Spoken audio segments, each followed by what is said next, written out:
আন্তরিক ধন্যবাদ স্টুডেন্ট শান মন্ডল মহাশয় 9990 চ্যানেলের ভিডিওটি ক্লিক করার জন্য। স্টুডেন্ট, এখন আমি তোমাদের ক্লাস 6-এর বিজ্ঞান সাবজেক্টের অর্থাৎ পরিবেশ সাবজেক্টের সেকেন্ড ইউনিট টেস্ট, ঠিক আছে, সেকেন্ড ইউনিট টেস্ট এর যে পরীক্ষার প্রশ্নপত্রটি দেখতে পাচ্ছ, দেখো এই প্রশ্নপত্রটা কত সোজা এবং দেখো আমি উত্তরগুলো দেখিয়ে দিচ্ছি। অবশ্যই একটু মনোযোগ দিয়ে দেখো, তোমাদের যে সেকেন্ড ইউনিট টেস্ট পরীক্ষা দেবে অবশ্যই তোমরা উপকৃত হবে। আর ভিডিও ভালো লাগলে অবশ্যই একটা লাইক করে দিও। তো দেখো একেরটা কি বলছে, কোনটি অন্য শব্দগুলির থেকে আলাদা, টিক মারতে হবে। দেখো এখানে সবগুলোই ধাতুর আকরিক, আর এই তামাটাই হচ্ছে একমাত্র ধাতু, এইটা হচ্ছে আলাদা। ওকে, দুইয়ের বলছে দেখো স্টিলের উপাদান কি, স্টিলের উপাদান দেখো লোহার সঙ্গে কার্বন মিশিয়ে স্টিল তৈরি করা, এই কার্বনটাই তোমার উত্তর হবে।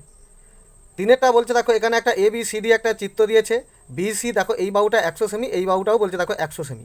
এখানে বলছে ABCD ক্ষেত্রের ক্ষেত্রফল কত, অর্থাৎ এইটা দেখো দুটোই বাহু সমান দিয়েছে, অর্থাৎ এটা বর্গক্ষেত্র। বর্গক্ষেত্রের ক্ষেত্রফলের সূত্র হচ্ছে বাহু ইন্টু বাহু, মানে 100 গুণিত 100, 100কে 100 দিয়ে গুণ করলে দেখো এত বর্গ সেমি পাবে। ওকে, এটা কিন্তু ভুল করে তুমি অবশ্যই উত্তর করবে না, কারণ 100কে 100 দিয়ে গুণ করলে তোমার দেখো 10,000 হবে, কিন্তু এখানে বর্গ সেমি হবে, কিন্তু এখানে শুধু দিয়েছে সেমি, তাই এটা গোল করলে তোমার উত্তর কাটা হয়ে যাবে। ক্লিয়ার? তাহলে এখানেও দেখো এখানে যে বলেছে 1000 সেমি হোল স্কয়ার, 1000 সেমি অবশ্যই হবে না, তাহলে কি হচ্ছে, নয় 10,000 বর্গ সেমি হবে, তা নাহলে দেখো তুমি যদি 100কে মিটার নিয়ে আসো তাহলে 100 সেমি মানে 1 মিটার, 1 মিটার গুণিত 1 মিটার। ওকে, অর্থাৎ 1 একে 1 মিটার। ক্লিয়ার? তাহলে 1 বর্গ মিটার এইটা তোমার উত্তর হবে। ক্লিয়ার? এরপরে বলেছে দেখো চারেরটা, এই তালিকায় যে বাদ পড়বে, কে বাদ পড়বে, দেখো এইখানে দেখো তিনটেই হচ্ছে একক, এই একমাত্র ঘন ফুট এটা কিন্তু একক নয়, এটা তোমার বাদ চলে যাবে। ক্লিয়ার? পাঁচের বলছে দেখো এটা মাপনি চোঙ দিয়েছে 10 মিলিমিটার। এরপরে এটা দেখো স্প্রিং তুলা যন্ত্র আছে, স্প্রিং তুলা যন্ত্রই যদি এটা মাপা হয় তাহলে কি আসবে, স্প্রিং তুলা যন্ত্রের একক হচ্ছে দেখো নিউটন। ওকে, অর্থাৎ এটা ভার মাপা হয়, ভারের একক নিউটন, তাহলে এইটা হবে 10 নিউটন। ওকে, এরপরে বলছে চাপ সমান বল বাই ক্ষেত্রফল, ক্ষেত্রফল এই উত্তরটা তোমার হবে। ওকে, সাথের বলছে ডাক্তারবাবু যন্ত্র ছাড়াই মেপে বলেন শরীর ঠিক আছে, যা গুনলাম তা 74। ডাক্তারবাবু যা মাপলেন, কি মাপলেন, দেখো হৃদস্পন্দন মাপলেন, মানে হৃদগতিটা মাপলেন, 72 থেকে 80 হওয়া মানে পারফেক্ট, তাহলে 74 আছে মানে সে ঠিক আছে। ক্লিয়ার? তারপরে দেখো আটেরটা কি বলছে, মানবদের A এবং B চিহ্নিত যন্ত্রটি কি আসছে, দেখো এখানে এ চিহ্নটা এখানে এইটা হচ্ছে অগ্নাশয়, আর বি চিহ্নটা হচ্ছে পাকস্থলী, তাহলে পাকস্থলী অগ্নাশয় এইটা তোমার উত্তর হবে। ওকে, নয়ের কোশ্চেন কি বলছে, পাশের ছবিটির নিচের যে ছবিটির সাথে সম্পর্কযুক্ত তা হলো, দেখো এখানে একটা নল দিয়েছে এবং জল আছে, এবং ABC দেখো এগুলো হচ্ছে ছিদ্র করে দিয়েছে। তো এখানে বলছে পাশের এটা কি বলছে, দেখো বিন্দুতে চাপ সর্বোচ্চ, এ বিন্দুতে চাপ সর্বোচ্চ, এই যে এ বিন্দুতে চাপ সর্বোচ্চ নয়, অর্থাৎ এটা ভুল। তারপরে বলছে দেখো কোনটা সম্পর্কযুক্ত, কোনটা মিলছে এই ছবির সঙ্গে সেটা বলতে হবে তোমাকে। তরল সব গভীরতায় সমান চাপ দেয়, অবশ্যই নয়, ওপরে কম নিচে বেশি, এটাও ভুল। সি এরটা বলছে দেখো সি বিন্দুতে জলের চাপ এবং বি বিন্দু অপেক্ষা বেশি, অর্থাৎ সি বিন্দুতে এইখানে জলের চাপ বি এর থেকে বেশি, এটাই সঠিক, অর্থাৎ তোমার এই সি এর উত্তরটা হবে। এটা হবে না, পাত্রের তরল চাপ শূন্য অবস্থায়, এখানে চাপ শূন্য অবস্থায় নেই, নিচে বেশি ওপরে কম। ওকে, তাহলে এটা হবে না, একমাত্র এই সি এরটাই তোমার উত্তর হবে।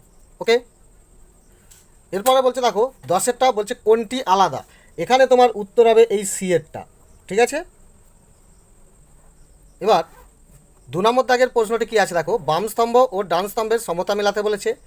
এক ড্যাম মানে 1 ডেকামিটার মানে দেখো 10 মিটার, এটাই তোমার ঠিক আছে, এটাই তোমার 1। চাপের একক দেখো চাপের একক পাস্কাল, এটা হবে 2। শ্বেত রক্তকণিকা দেখো রক্ষীর কাজ করে, এইটা হবে 3। আমার বন্ধুর ওজন 36 কেজি এবং উচ্চতা 1.2 মিটার, এটা হিসাব করায় দেখো BMI। ওকে, এইটা হয়ে যাবে তোমার 4। স্পিগমো ম্যানোমিটার এর সাহায্যে রক্তচাপ মাপার যন্ত্র, এটা রক্তচাপ মাপা হয়, এইটা হয়ে যাবে 5।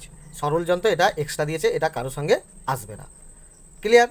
এরপরে দেখো এখানে যে চিত্রটা দেখো 3এর দাগের যে চিত্রটি পাচ্ছ, এই চিত্রটা 10টি দেখো চিহ্নিত করেছে, 10টি চিহ্নিত স্থানের নাম দিতে হবে, অথবা দেখো এখানে কঙ্কাল দিয়েছে, কঙ্কালের 10টি দেখো চিহ্ন দিয়ে দিয়েছে, এখানে তোমাকে নাম লিখতে হবে। ওকে, তো দেখো, তো এখানে যে হৃৎপিণ্ডের ছবিটা এঁকেছে, ওপরে দেখো এই প্রথমেরটায় এটা কি? এটা তোমার হচ্ছে মহাধমনী। ওকে, কি এটা? মহাধমনী। ক্লিয়ার? এই যে 2 নম্বর এটা দিয়েছে, এটা তোমার হচ্ছে ফুসফুসীয় শিরা। তোমাকে এইভাবে লিখে দিতে হবে, ফুসফুসীয়, ঠিক আছে, শিরা।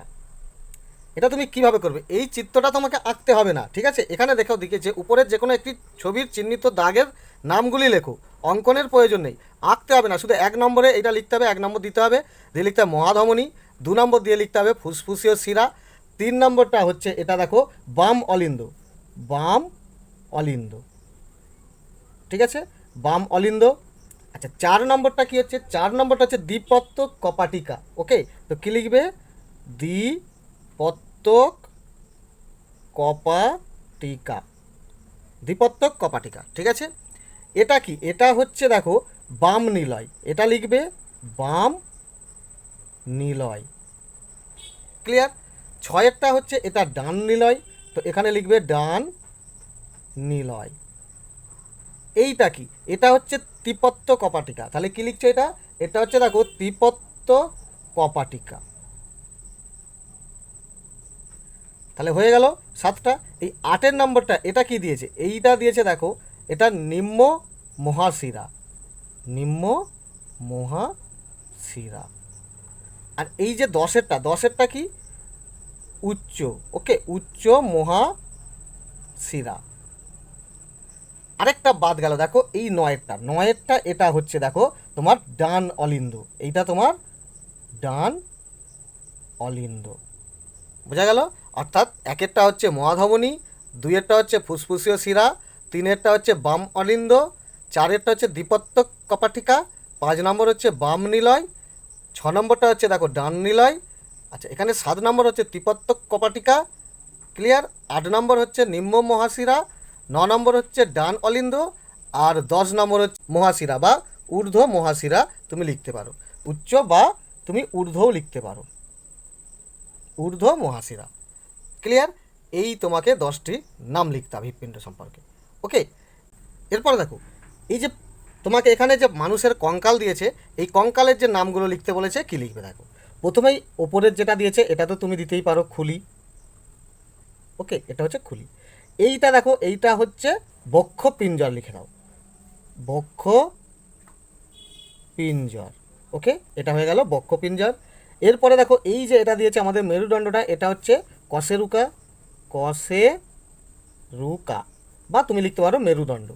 এই যে চিহ্নটা দিয়েছে এটা দেখো পেলভিক গার্ডল। ওকে, এইটা হচ্ছে পেলভিক গার্ডল, ঠিক আছে, গয়াকার ডয়রে ব্লক। ওকে, এটা কি? এটা এই যে পায়ের দেখো এই বড় হাড়টাকে বলা হয় ফিমার, ফিমার। ওকে, এইটা কি? এই যে এখানে দেখো নিচের যে তুমি বড় হাড়টা দেখতে পাচ্ছ, এটা হচ্ছে দেখো টিবিয়া আর ফিবুলা থাকে, তো টিবিয়া বড় হাড়টাই দেখিয়েছে, তো এখানে লিখে দাও টিবিয়া। ওকে, এখানে দেখো এরপরে দিয়েছে এই হাতের দেখো এই যে দুটোই দিয়েছে, একটা বড় হাড়টা আর একটা ছোট হাড়টা, একটা হচ্ছে আলনা আর একটা হচ্ছে রেডিয়াস। ওকে, তো এইটা কি হচ্ছে? এটা হয়ে যাচ্ছে রেডিয়াস, আর এইটা কি হচ্ছে দেখো, এইটা হচ্ছে আলনা।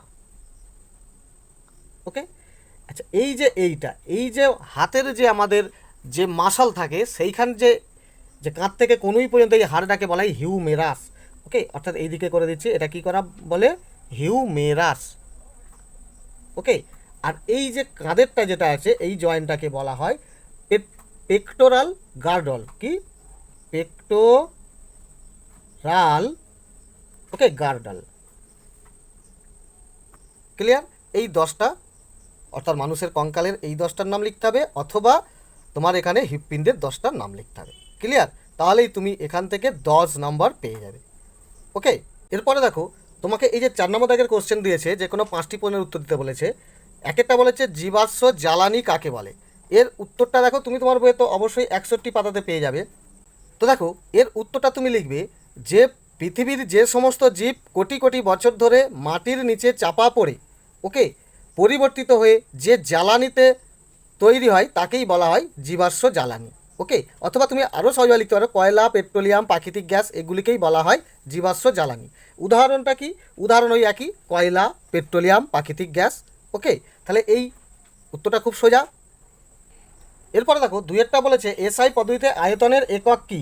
দেখো এসআই পদ্ধতিতে আয়তনের একক হচ্ছে ঘনমিটার, ঘনমিটার। ক্লিয়ার।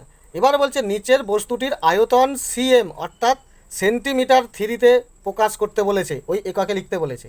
এখানে দেখো ঘনফল আছে, একটা ঘনকের ছবি আছে, আর ঘনকের আয়তনের সূত্র হচ্ছে দেখো বাহু থ্রি। ওকে, এখানে বাহু দিয়েছে প্রত্যেকটাই দেখো 1 মিটার, আর আমাকে সেন্টিমিটার নিয়ে যেতে বলেছে। 1 মিটার মানে 100 সেন্টিমিটার, অর্থাৎ তোমার এখানে হয়ে যাবে 100, ঠিক আছে, semi three. Clear, 100 semi three এটা হয়ে যাবে। অর্থাৎ তুমি এইভাবে লিখবে যে 100 সেমি থ্রি, ব্যাস এইভাবে তুমি শুধু উত্তরটা লিখে দেবে। ওকে, তিনেরটা বলছে এখানে দেখো এ চিত্র দিয়েছে, বি চিত্র দিয়েছে, তারপরে আর কিছুই দেয়নি, অর্থাৎ এটা তুমি এইভাবে লিখে দেবে যে এ এবং বি বস্তুর মধ্যে, অর্থাৎ এ এর ক্ষেত্রফল, এর ক্ষেত্রফল, ওকে, বি বস্তুর ক্ষেত্রফল থেকে বেশি, শুধু এই তথ্যটা লিখে দেবে। এ এর ক্ষেত্রফল বি বস্তুর ক্ষেত্রফলের থেকে বেশি। ক্লিয়ার। চারেরটা কি বলছে দেখো, আমি বুক আর পেটের মাঝে থাকা পেশি, ঠিক আছে, কোথায়, আমি বুক আর পেটের মাঝে থাকা পেশি, আমায় ছাড়া তোমার ফুসফুস বায়ু ভর্তি হবে না। তো আমি কে, তাহলে আমি হচ্ছে হৃৎপেশি। ওকে, হৃৎপেশি, হৃৎপিণ্ডের পেশিটাই ফুসফুসে বায়ু ভর্তি করে, সংকুচিত প্রসারিত হয়েই কী হয়, ফুসফুসে বায়ু ভর্তি করে। ওকে, আর এই বিয়ের উত্তরটা হবে দেখো, আমাদের বাম ফুসফুসে আছে 2টি খণ্ড। ওকে, কটি, 2টি, আর ডান ফুসফুসে আছে 3টি খণ্ড, মোট হচ্ছে 5টি খণ্ড আছে। ক্লিয়ার। এরপরে দেখো পাঁচেরটা কি বলছে, পাশের চিত্রে একটি কোনো আঠা ছাড়াই দেওয়ালে আটকে আটকে যায়, ব্যাখ্যা করো। এটি কি ব্যাখ্যা কী করবে, দেখো বলবে এটি দেয়ালে যখন চেপে অর্থাৎ চাপ দিয়ে দেয়ালে আটকে দেওয়া হয় তখন এর ভিতরের বায়ু বাইরে বেরিয়ে যায়। ওকে, অর্থাৎ ভিতরে বায়ু শূন্য অবস্থায় থাকে, ফলে কি হয়, বাইরের বায়ু, ক্লিয়ার, দেয়ালের দিকে অর্থাৎ ভিতরে প্রবেশ করার, এই বস্তুর ভিতরে প্রবেশ করার চেষ্টা করে, অর্থাৎ দেয়ালের দিকে চাপ সৃষ্টি করে, ফলে এই আংটাটাকে দেয়ালে শক্তভাবে আটকে ধরে রাখে। ওকে, অর্থাৎ এখানে আটা ছাড়াই বায়ুর চাপকে কাজে লাগিয়ে এই হুকটাকে আটকে দেওয়া হয়। ওকে, কিসে কাজে লাগিয়ে, বায়ুর চাপকে কাজে লাগিয়ে।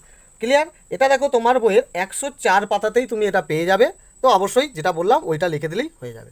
ক্লিয়ার। তো এরপরে দেখো 5 নম্বর মানের 5 নম্বর দাগের যে প্রশ্নগুলো দিয়েছে দেখো, এখানে তোমাকে লিখতে বলেছে, কত শর্ট কোশ্চেন করে দিয়েছে। প্রথমেটাই বলছে দেখো শক্তি কাকে বলে, বলবে কাজ করার সামর্থ্যকেই শক্তি বলে, কাজ করার সামর্থ্যকেই শক্তি বলে, তাহলে এটা হয়ে গেল। গতি শক্তি বলতে কি বোঝো, এটাও সোজা, বলবে গতিশীল বস্তুর মধ্যে কার্য করার সামর্থ্য বা শক্তিকেই বলা হয় গতিশক্তি, এটাও সোজা।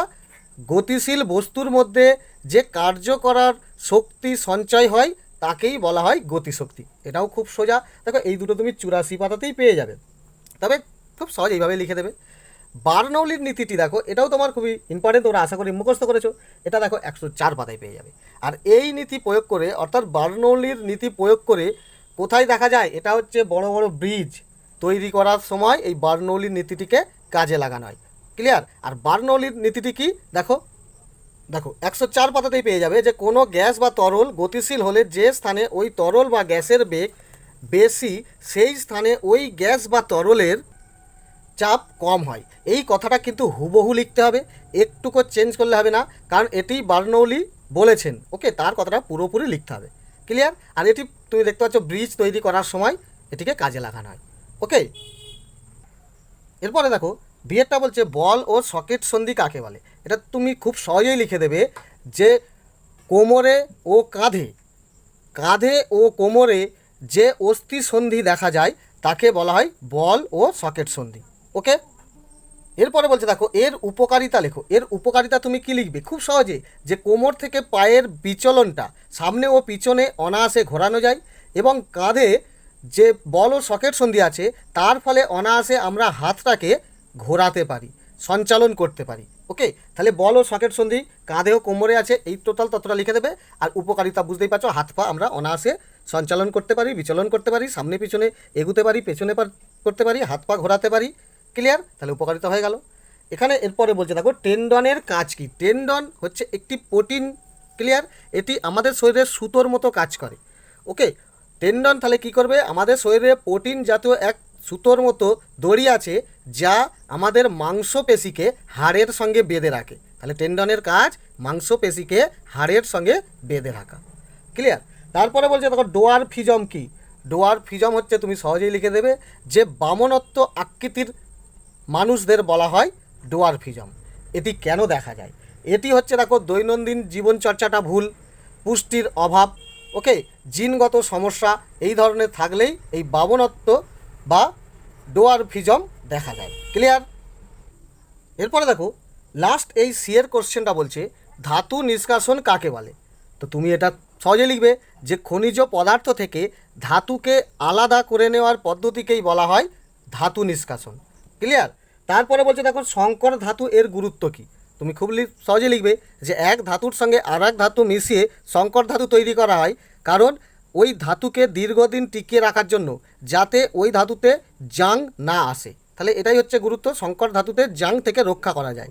ওকে, এরপরের বলছে দেখো অ্যালুমিনিয়ামের একটি আকরিকের নাম কি।